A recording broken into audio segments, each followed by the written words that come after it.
Uno de los mayores malentendidos sobre la historia indígena de República Dominicana y del Caribe español es creer que los apellidos españoles en la población local prueban la desaparición total de los pueblos originarios.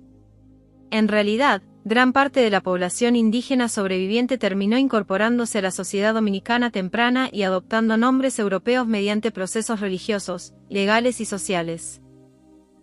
Desde los primeros años de la colonización en la española, las autoridades comenzaron a bautizar a la población indígena dentro del cristianismo. Al ser bautizados, muchos indígenas recibían nombres cristianos y castellanos. Este cambio era parte del sistema colonial y de la evangelización impulsada por la Iglesia. Por esa razón, numerosos indígenas dejaron de aparecer en los documentos con nombres originarios y comenzaron a ser registrados con nombres españoles. Uno de los casos más conocidos es el de Guarocuya, quien pasó a llamarse Enrique después de su bautismo y posteriormente fue conocido históricamente como Enriquillo. En registros como el repartimiento de 1514 de San Juan de la Maguana todavía aparecen caciques y comunidades indígenas activas, pero algunos ya poseían nombres cristianos o formas hispanizadas. Esto demuestra que la transformación de identidad comenzó desde las primeras décadas coloniales. Además del nombre, muchos indígenas terminaron adoptando apellidos españoles.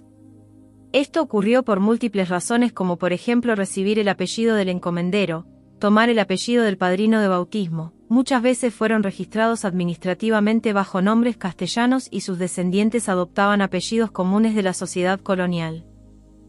De esta manera, familias de origen indígena comenzaron a llamarse con apellidos: Rodríguez, Santos, Pérez, Hernández, de la Cruz, García, Mejía, Tejada, y entre muchos otros nombres también como Catalina, Manuel, Isabel, Miguel, Luisa, Fernando, Lucía, Enrique, María, Antonio, Ana, etc.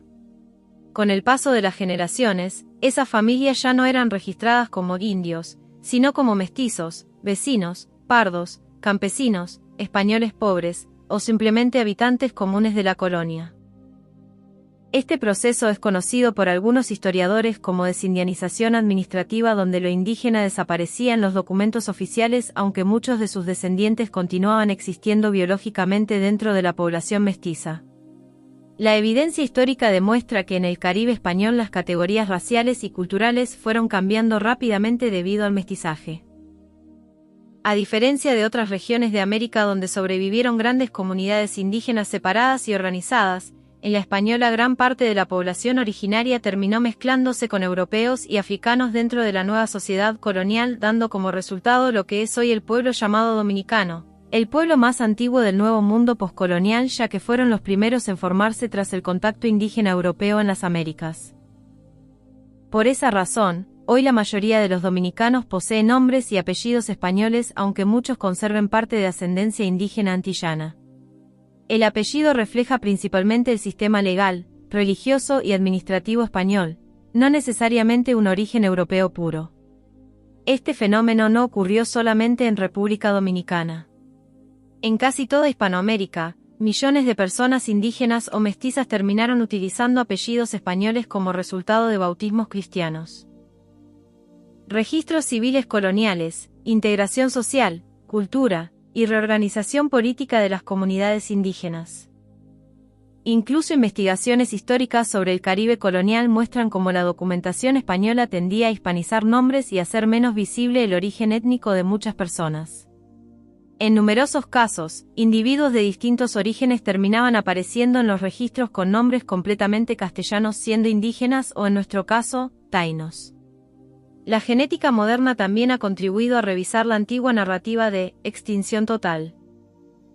Diversos estudios sobre poblaciones caribeñas han encontrado una fuerte continuidad de ascendencia indígena en dominicanos, cubanos y puertorriqueños actuales. Esto confirma que parte de la población indígena sobrevivió y fue absorbida dentro de la sociedad mestiza colonial. Por tanto, el hecho de que la mayoría de los dominicanos tenga apellidos españoles no significa necesariamente ausencia de ascendencia indígena.